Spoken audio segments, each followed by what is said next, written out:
Krinkel, krekel, kantel. My lewe is vol krinkels, geplooi in vrommelkrekels van die lewe se leef waar ek my laat begeef.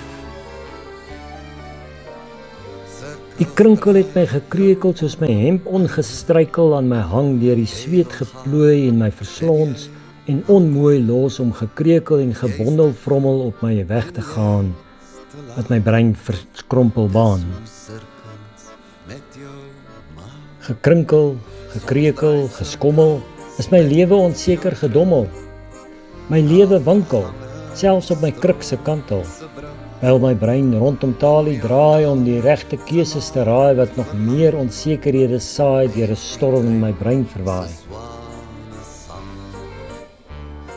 Krinkel, krekel, kantel, deur die lewe se wandel, moet ek donkop probeer hoor of daar 'n stem is wat ek verloor. Van balans ontruk, is ek die niet ingepluk soos 'n laat vy uit 'n boom val en die grond versuur in sy oorryp uur.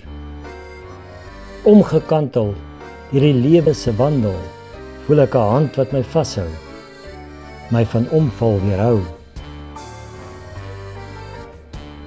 Krinkelend, krekelend, kantelend is ek aan God gebind. Deur bloed is ek ontkrekel, is my lewe ongekrinkel. Vrees ek nie die kantel, want God het my ontruk van my kantelende gestuk. Hy is hier, al strompel ek deur die lewe se dondering weer. Hy het my omgekeer, al is my lewe vol gevrommel, met sy krinkels, krekels en kantel.